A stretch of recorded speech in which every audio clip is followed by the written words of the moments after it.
Good morning, America. Thank you so much for being here live at the legislature at the Hawaii State Capitol. I am Crystal Lakana-Pang, here with District 43 representative as well as House Minority Leader Andrea Tupola. Good morning. Good morning. How are you? I'm good. You look fabulous. Oh, thank you. Thank you for being here. Okay, so right now there's a very controversial bill on the table right now with assisted suicide. Can you tell us more about that? Well, last year, we had heard this bill, and unanimously the committee decided that the bill was not ready for prime time. Some of the concerns they had was that, one, they were listing the cause of death as the terminal illness as opposed to lethal overdose, which actually, to put that on a death certificate would be fraudulent, and the Attorney General had testified against that part of the bill. Secondly, there was no specification of where you could do this overdose of medication to alleviate your pain, which that would be problematic, making it where anybody could take this overdose in a public place. There was also some unsureness or, I guess, lack of clarity in how much it would take to overdose so that you could kill yourself. I mean, people were basically asking the question, how many pills or how much pain? And especially because everyone has different tolerance levels, what happens if you're in excruciating pain, you take this overdose and it puts you into more pain but doesn't kill you? So it was a very delicate conversation. We had a robust discussion on both sides, and that bill was deferred because of a lot of problems. So you feel that this bill is not ready this year to be passed? Well, there's currently some of those things have been put into play, but the bigger picture I think right now is that across the nation, we're handling some really big issues. One is the Florida shooting. We're talking about a whole bunch of people being very scared for their lives and wondering, if the government, federal or state government, is doing enough to protect us. Secondly, we're dealing with a huge opioid crisis. So people are talking about overdoses and how in society today, there's so much ease in getting some of those prescription drugs and overdosing on them that we need to curb the amount of excess that we're giving to people. And so I think those two things are at the forefront of my mind when we talk about assisted suicide is this the right year for us to do that? When we have a lot of people that are fearing for their lives, and we have some big conversations about mental health, and are we doing enough for the mental state of our young ones, for our adults, and for our elderly? For the mental health, apparently the shooter, he was on medication prior to the shooting?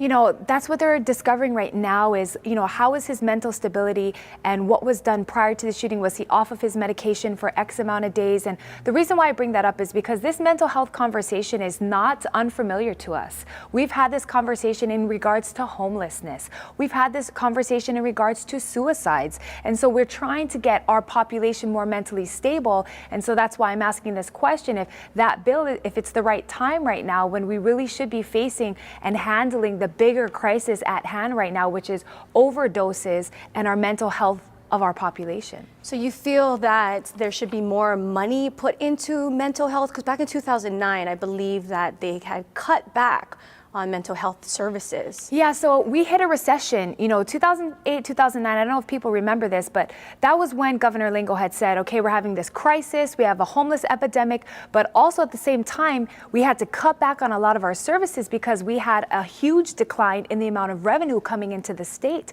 So they said, okay, well, this is how we're gonna cut back on these things. But that amount of money for mental health care was never put back. And there are so many things within our Medicaid medical system that we need to start to put back to where it was. Did you know that also in 2009, they cut all the dental benefits for Medicaid patients, and that still hasn't been reinstated till today, which is making our state out of federal compliance because every state puts forward money for their Medicaid for dental, and then the federal government matches that. And so that 2009 recession that you speak of, that's really where we saw this huge decline in services. At the same time, this rise in the homeless epidemic, but yet we're out of the recession. Now, how can we start to put money back into some of these causes that we see are surfacing in our society today? So with mental health, we're not just thinking of people who really need it. We also think of elderly. The elderly, as they get older, their services are getting cut back too with. Well, we've had this conversation in the Health Committee about us making sure to take care of our kupuna. You know, we have the Kupuna Affordable Care Act. We have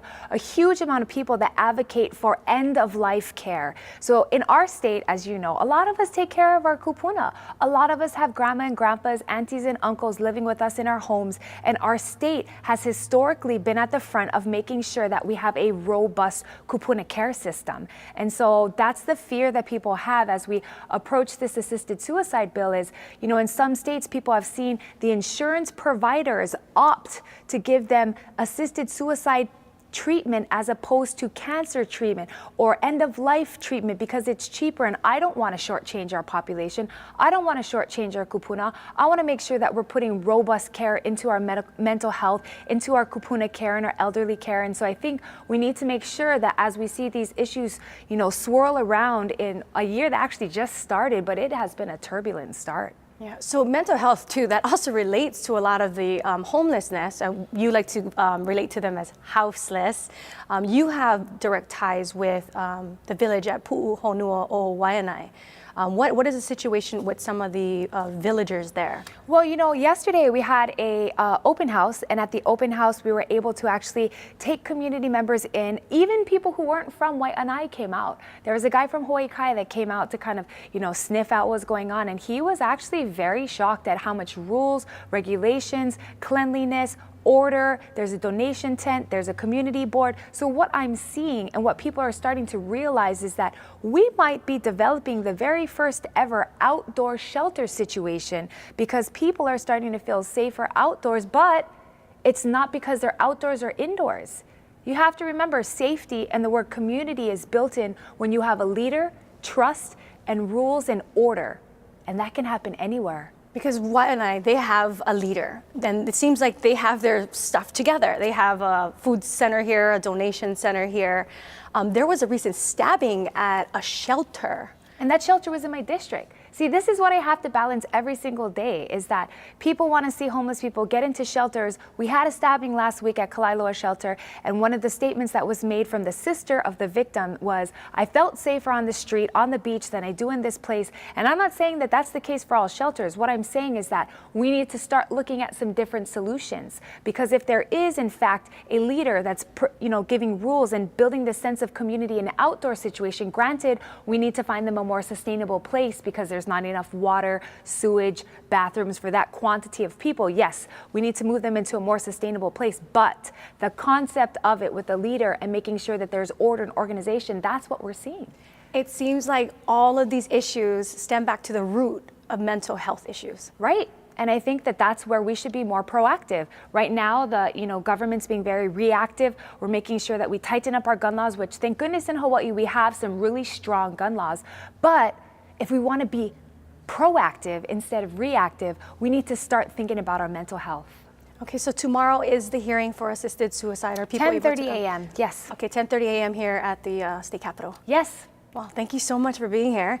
We thank you for being here live at the legislature. Unfortunately, we're out of time, but we'll be back again next week with Representative Andrew Topola. I'm Crystal Lakana Pang. We will see you next time. Aloha.